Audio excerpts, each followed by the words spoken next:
Hello.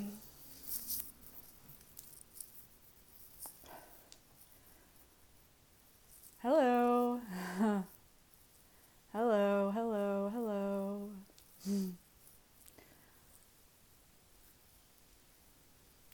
Hello. I'm wonderful. How are you? I'm just going to see if a couple more people join so I can say what I have to say just one time. So I'm just going to see if a couple more people join, but I am about to do a live stream channel, and this live stream channel is focused on sacred symbols and sacred sigils and how they are used, how they have been rejected, how so many brands and companies use sacred symbols and sigils as a form of marketing, and just how programmed we humans are and how we can take back these symbols and sigils for our own. I have one fly in my house, and I don't know if this fly is a new fly or if it's the same fly that's been here for weeks, but it's been bothering me. But I do not kill insects, so the fly remains. Anyways, so yes, thank you all for being here. And so many symbols now mean the opposite. Well, sure, this is my theory. If religion or society or your parents or a teacher or who the fuck ever has been like, this thing is evil, I would look into it, because more likely than not, it's just really powerful, because we have all been cut off from our power, from our centers, from our will forces, from our brains. And it is our responsibility to take that back, to learn, to synthesize information, to critically think, to ask questions. That's our job, Our job is to do that. And if we want to have any type of understanding of the world, it's mandatory to do that. And I work with a lot of sacred symbols and sacred sigils, and they're powerful. They're super powerful. That's why they're utilized by so many different types of, like I said, brands, religion. Let's just start with this, for example. Let's start with the cross. So we all know the cross. This cross was somebody in my family, my partner's family. This was theirs, but now I've taken it and I'm reclaiming it. I'm reclaiming the cross. So the reclamation of the cross, the sacred symbol of the cross, as we all know it and probably tie it to Christianity. But the cross really is the latitude and longitude of your forces coming together to create a central point, which that's your will force. That's kind of like your command center. If you want to think like this is your earthly avatar, and in order to drive your earthly avatar around this earth, you're going to have access to the steering wheel, to the accelerator, to the brake, to everything. You're going to have to be sitting on the throne in the command center, driving your own avatar. But what's happened with religion is that you give your command center over. You give it over to someone else. You give it over to this God, and the God's here. This is God right here. This is God. That's God. This crystal's God. And it's mandatory to have sovereignty over your own vessel. So the first symbol I love working with is the sacred cross, which is really calling back to your will forces, saying like, this is me, this is where I sit, this is my throne, I'm the queen of my own ship, and nothing has authority over me. There is no block between me and the divine, me and source, call it the goddess, call it a tree, call it whatever the fuck you want. You just need to be able to connect to your own intuition and source within that, because the answers that you seek are inside of you, and you can find guidance through other people, but ultimately you're making the choice and you're living with what those choices are doing. So make sure that you're driving your own ship. You don't want somebody else to take it over for you. And what will happen is if you're not in your own command center, something else will take it. Something else will fill that space. So I find it very important to work with the sacred cross, see that as myself. You know, if I stand with my legs together and my arms out, I make a sacred cross. Like, I can make this symbol with my physical body. You know, you can like make it and see yourself in your own crossroads, like see yourself at your own center point. Like, sometimes the only place there is to be is center, so you can know which direction to go from there. You know, if you're just driving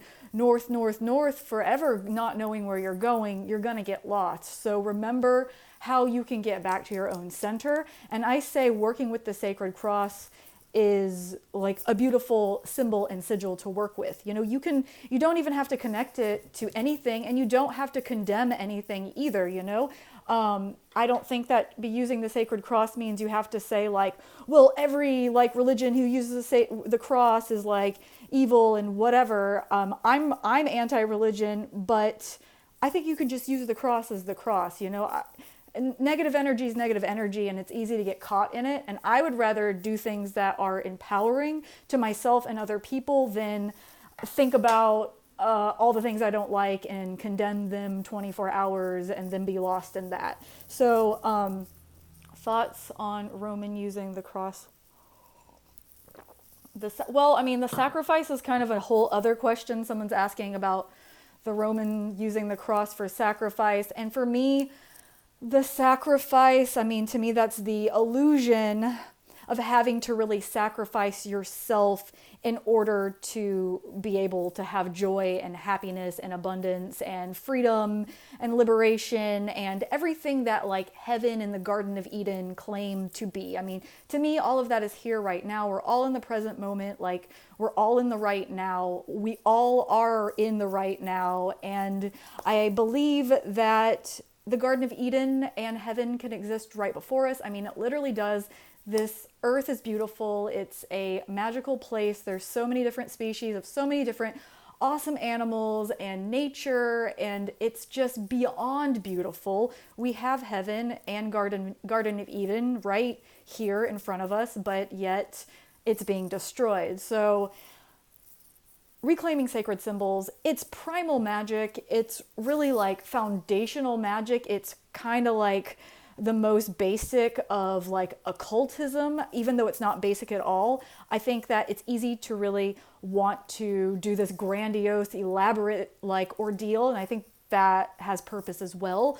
But even doing some simple things that do not take long can really have a large impact on your life, on your conscious evolution, and the direction of humanity. You know, we're all here together. If one of us shines and the rest of us perish, like, that's not how it works. Like, we're all here together. So yes, the sacred cross, I really love working with it. I mean, even just drawing it on a piece of paper. I keep like this jewelry like on my altar, and you know, ask the symbol to really give you information, like through dreams or through visions or however you get information. It's important to know how you get psychic information and how your clairvoyance comes through.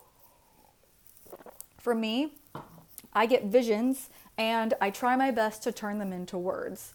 Sometimes I'll hear things, smell things, like I get a little bit of all, but my strongest one is vision. But that's me. Like, not everyone's going to be like that. So find how you get your clairvoyant information, how your intuition channel really which area it likes to be amplified. Like, maybe you just get a feeling. Maybe there is like, you know, maybe you get like a smell. Maybe you got to figure out what works the best for you, and then ask the information to come through that specific clairvoyant channel. So yeah, you know, Apple, I'm on an iPhone. They use the Apple, like, it's a genius thing. Like, it's biblical using the Apple, like, So most of us have iPhones, most of us use Apple. I mean, it's an easy product to use and it's everywhere and like, but the symbol behind that with the apple, the bitten apple, I mean, that's back to biblical like creation stories. So we all know it on some level, like even if it's subconscious. And I really do think we gravitate towards things that we have some kind of familiar association with.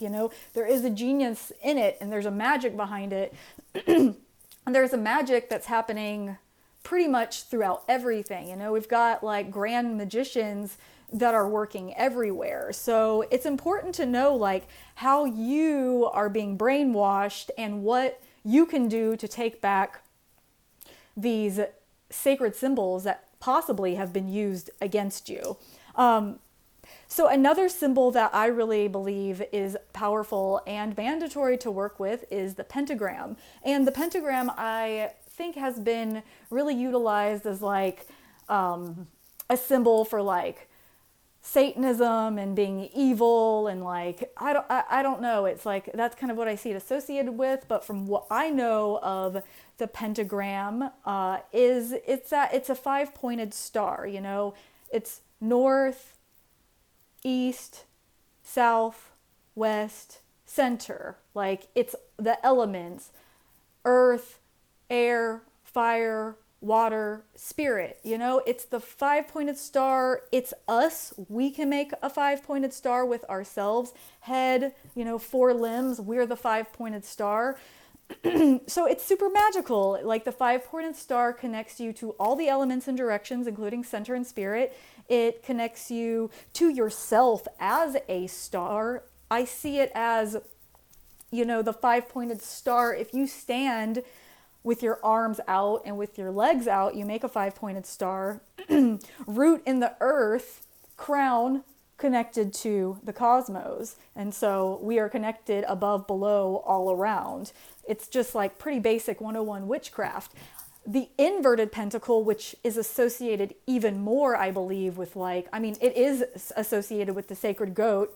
All hail the sacred goat. But the sacred goat is the sacred goat. It's the knowledge and it's really the connection to the land. And I'm not even going to go into the sacred goat right now, but the inverted pentagram is, just think of the pentagram, but twisted upside down, and that is rooted in the stars because Earth has not always been here. And if you feel like a star seed or an alien or like from the beyond or a creature or whatever, all these things, I feel like all these things, it's probably like your soul has not just only been on Earth. Like some of y'all may feel like you've only been here on Earth, but a lot of us probably feel like we've come from a lot of other places. So yeah, it's because you have. Like there are so many different star systems and clusters and places that we have truly incarnated from. Like I know that I incarnated from the void.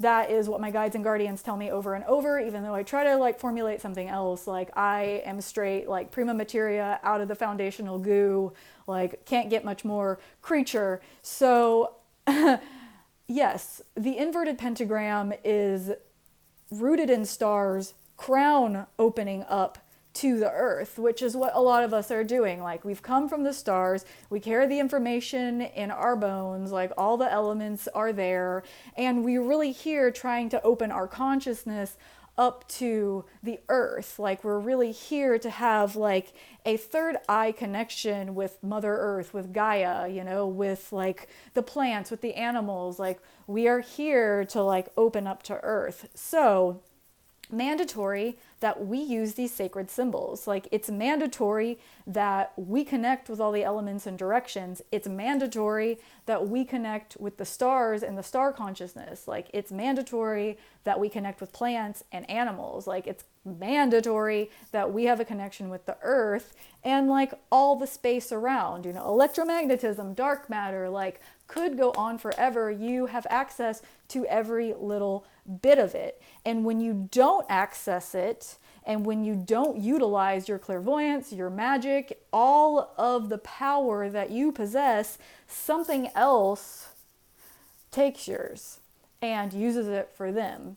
And as we all know, this earth needs to shift. And I believe is going through a grand shift right now, but it will take all of us doing more. And even if it's only one more minute a day, like do the work that you need to do, like make your altars. Like right behind me right now, that's my star communication altar. That's my like altar to the Pleiades and the galactic center and the moon and all the cosmos and the far out and the beyond. Like that is my altar of communication to all the beings in the starry realms. And so, make a star altar, like go outside and lay on the earth and spread your limbs out and know that you're a star and you have star connection and look up at the sky.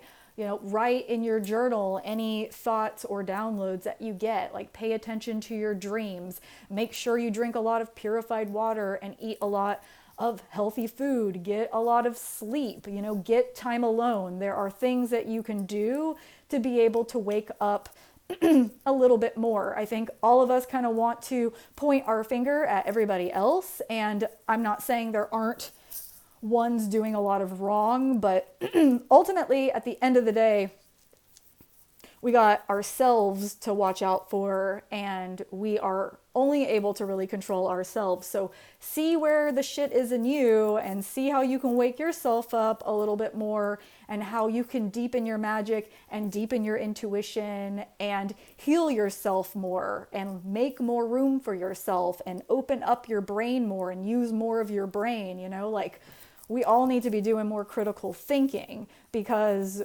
we wouldn't be saying, okay, yes, okay, to whatever's going on right now. So yeah, I think this is the end of my live stream channel, and it's been fun to talk. And like I said, sacred symbols to use: the cross, the pentagram, and the inverted pentagram. They're really awesome and they're really powerful, and it is some primal foundational magic, and we should all be doing it because like our ancestors did it and it's been done for so long, and the information is there and you don't really have to search that hard. So reclaim your sacred symbols and reclaim your own personal will forces and reclaim your connection to the earth and reclaim your connection to these starry realms.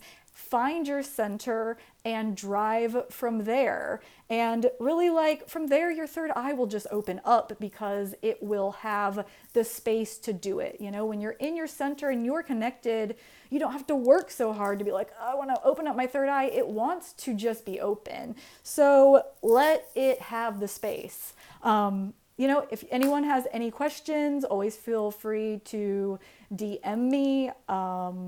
I am always studying, it's all I do, but yeah, feel free to DM me, and thank you so much everyone for listening, and I hope you have a super Saturday, and bye.